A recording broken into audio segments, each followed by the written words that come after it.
Long ago, in the early days of March 2020, Mickey and Minnie's Runaway Railway opened to considerable fanfare and commotion.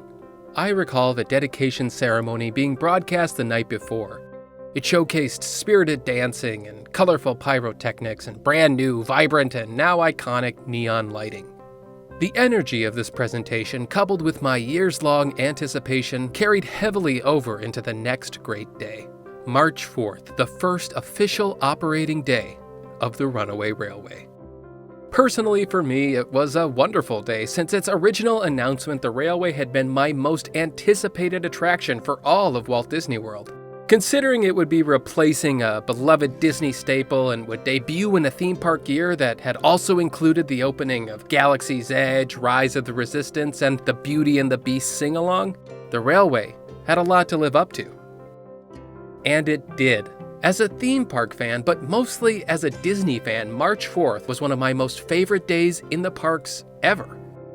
Perhaps it was because I saw Mickey and Minnie in a way that I had never seen them before. They weren't physicalized costume performers adapted to fit the limits of a walk-around character. No, we were the ones sent into the wacky zaniness of an animated and musical world. We were experiencing Mickey, Minnie, Pluto, and the rest of the gang within their own natural environment for the first time, and it was phenomenal. Perhaps March 4th was special because it was also coupled with the energy of being among the first to ride with like-minded Disney fans who got up before the sun to catch the train too. Maybe it was because when we first exited the ride that morning, we were met with the ovation of the designing Imagineers, an audacious move I still can't quite fully understand. Then again, it could have also been because I got to meet and interact with some of my specific Disney Parks heroes, I don't know. But maybe most of all, it was because we finally got to ride the excellent Mickey and Minnie's Runaway Railway, and when we got off, we had the option to get right back on again. Anyways, if Cloud 9 was a place, it would actually be called March 4th, 2020. As a fortunate pass holder, I'd be back again frequently in the following days to recapture the magic that Hollywood Studios and the Imagineers had now given me. It was like unwrapping a new favorite toy on Christmas morning. You start tinkering with it, learning all it can do, discovering all its features. It was just the beginning, and certainly we'd have years and years to play together and make memories. I was smitten with the attraction and determined, nay, committed, to ride it at least 185,000 times more. And in those first few days, that surely seemed in the realm of possibility. After nearly 3 years, the wait was over, and the Runaway Railway was regularly boarding. It was finally here, and we had all the time in the world. Sort of. I pondered this sentiment as I tightly clutched my glasses because you and I both know we all traversed the parks those days with a tinge of anxiety, somewhat mindful of the fact that we all were potentially on the verge of something truly world-changing. And in spite of all the fun stuff going on in my own, it would have nothing to do with the railway.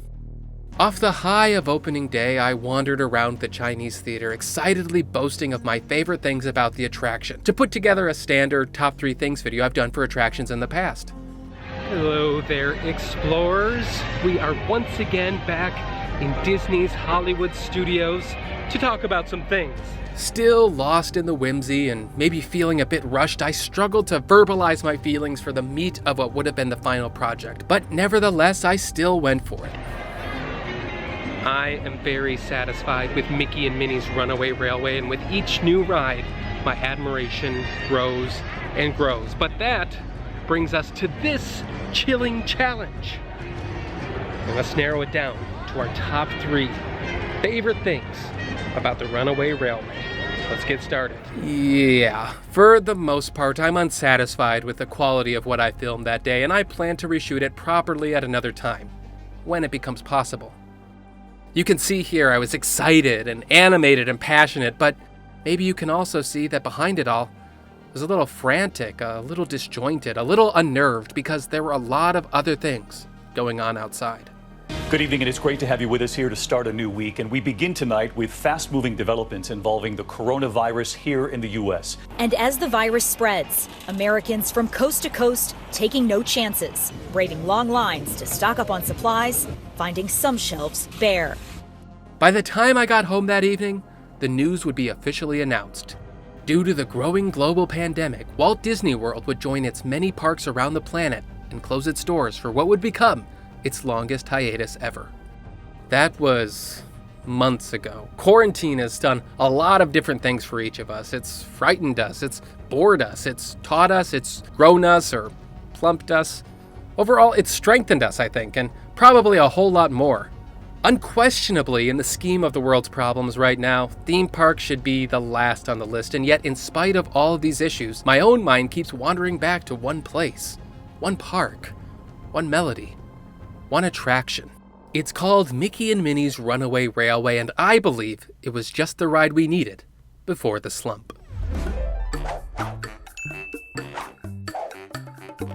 So here we go. I genuinely adore Mickey and Minnie's Runaway Railway. It was announced at D23 back in 2017 as a replacement for the iconic Great Movie Ride. The merits of that is another video entirely, but the fact is right from the get-go, the railway had an uphill battle for Disney fans. It would nearly gut the entire building and create a whole new trackless and immersive dark ride experience, finally starring Mickey Mouse. For so long, so much of it was kept under wraps, which made its debut all the more special. If you haven't ridden it, I would encourage you to click away right now because nothing can compare to an in-person experience. But as a general overview, I'll sum it up briefly here. The railway begins as a premiere of a brand new Mickey Mouse short called Perfect Picnic. Nothing can stop us now, but then Goofy shows up and the blueberry pie goes into the train and yep, an explosion, but the screen is open, it's smoking. Holy moly, we can walk through. Here we are. We're in the animated world. It's called Run Amok Park. The train's coming. Let's get on the train. You hear the bell ringing? Ding ding. What a lovely day in the park. Oh, Mr. Sun, Mr. Golden Sun. Then there's this part in the tunnel. Hey, Goofy is the engineer. Wait, didn't he just crash the train before? Hey, it's Mickey and Minnie, they're driving in a car. Oh no, the track switch. We're on a runaway train. We're in the Old West. Is that Pluto? Maybe, but it's actually an amusement park. It's a carnival. It's a fair. Balloons. Tornado warning. Seek shelter now. This is not a drill. Ah, the tropical comfort of a beach. The sound of the waves croon a reassuring serenade. Wait, nope, good feelings gone. It's lava. We're in the river. We're going fast. We're going off the edge. Paging Dr. Falls. Dr. Albert Falls. Got a whale of a tale to tell you, lad. Railway squid. It's not an octopus. Drain the sewers. What a busy cityscape. 1, 2, 3, 1, 2, 3. Come on, shake your body, baby, do that conga. How did we even get in here? None of this equipment seems OSHA approved. I don't want to smash. I don't want to smash. Wait. Transformation. What a lovely park. What a lovely couple. What a lovely dog. What a lovely pond. What a lovely ukulele. What a lovely sight. What a lovely ride. Nothing can stop us now. Chubby. Guys, I really like this attraction. It checks so many boxes for me, and I'll really spell out why at a later time. Perhaps it's a bit of recency bias, but right now I'd personally rank it slightly above Rise of the Resistance. It's the best thing in Hollywood studios and one of my favorite experiences in all of Walt Disney World. I believed this then at the get-go, but this time away has really solidified that opinion for me. I might not have known it walking around the park that day, but I think I know it now. During this time of unprecedented uncertainty, I came to a realization. Mickey and Minnie's Runaway Railway was exactly the ride we needed in March 2020.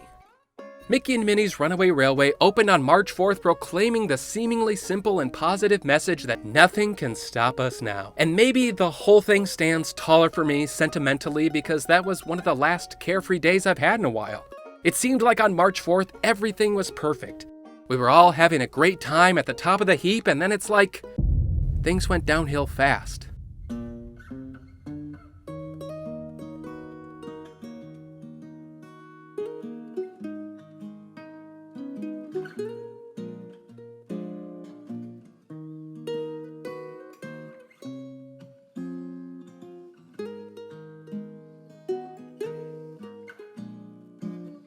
Just 11 days later, before any kind of novelty would even have the chance to wear off, everything was paused, shut down for an undetermined amount of time. 11 days. Nothing can stop us now? Yeah, right. As a new pass holder, the concept of being able to just get up and go when I'd like was huge for me. There was no longer the confines of time or distance. If I wanted to go, I could. Nothing could stop me. And then suddenly the gates were closed, the rides were shut down, no standby, no fast pass, nothing. Stay home, stay inside, be safe.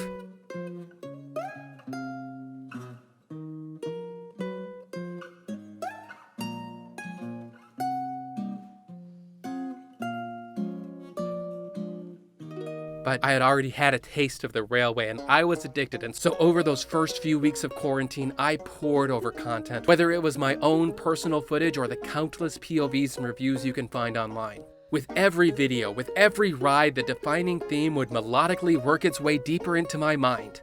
Nothing can stop us now. For better or worse, Nothing Can Stop Us Now will forever be connected to this troubling time for me. Those first weeks in March were completely surreal, and yet accompanied with all of it was this jubilant anthem of Nothing Can Stop Us Now. The track itself is the first ride theme song we've had in the parks for some time. It was written and composed by Christopher Willis, and it does it all. It channels the silliness of the Mickey Mouse shorts, which makes sense because he scores those too, and it combines it with the charm of older ride scores from the likes of Buddy Baker and George Bruns, and fuses it with the lyrical simplicity, the positivity, and the profundity of the Sherman Brothers. It's a catchy earworm that I've hummed or sang or whistled or at least thought about every day over the last few months, and it already ranks pretty high amidst the Disney Park songbook for me. I have this vivid sense memory stepping into that pre-show theater for the very first time and hearing those beginning, now iconic notes. Though we hadn't quite entered the true zaniness of the attraction yet, the experience would officially begin with the verse of this song, the lyrics. Nothing can stop us now, I'll tell you how, we're gonna make it happen. Let's take a ride and spend a day in the countryside. Good times are here to stay. Let's get away and have a perfect picnic. We'll sing a song, and absolutely nothing will go wrong. You know, it probably is just about a perfect picnic, but I think its message speaks stronger now in relation to what we as humanity were about to face. And we know now, in the ride, in the world, it surely wouldn't be a picnic. Mickey and Minnie appear naive to the challenges that await. Pluto, perhaps the voice of reason, seems skeptical. Who did we most resemble at that time? We were in the room, we were singing the song, and it felt that way. It really felt like absolutely nothing could go wrong. But that wasn't the case. Momentarily, a pie and a train wreck would send us into a fantastic, animated world. A world without limitations, without height restrictions, without impossibility. A world full of color and vibrance. Honestly, everything was just so peachy keen here. What could go wrong?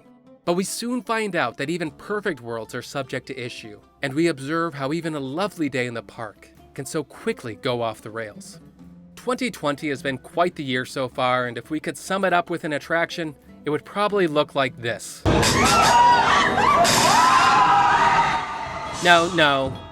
Well, yeah, but from a different, more lighter and comical perspective, it would maybe look a lot more like Mickey and Minnie's Runaway Railway.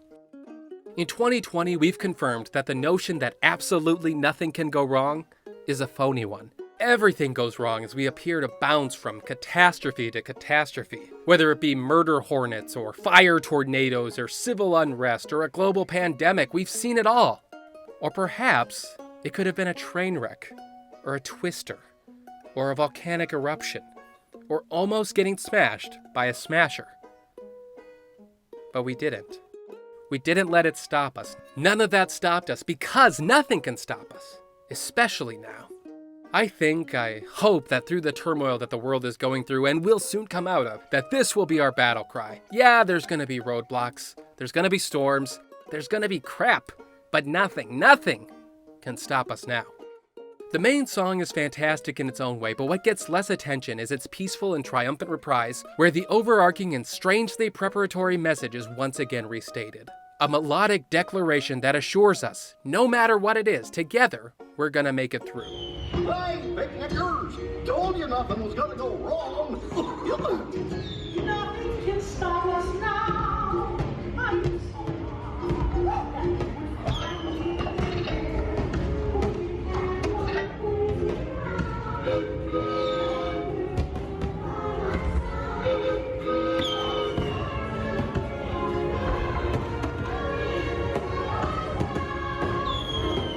At some point, and I really want to believe at some point soon, it's all going to change.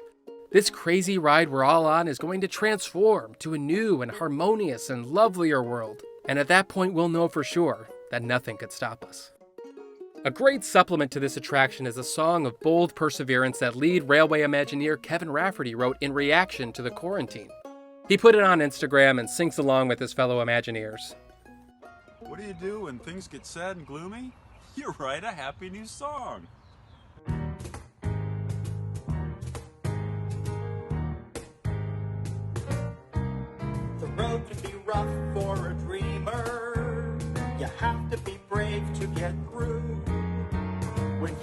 dragon, just get his tail wagging. And that's how your dreams can come true. A brave little spark lights the darkness. Remember that spark lives in you.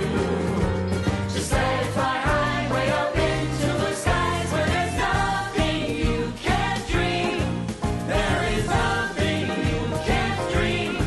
There is nothing you can't dream or do. It's true we're not out of the woods just yet, and perhaps we still have a few more adventurous scenes of unprecedented uncertainty to traverse. But we can remember the victorious final lines of the show. Fireworks fill the sky as the chorus sings,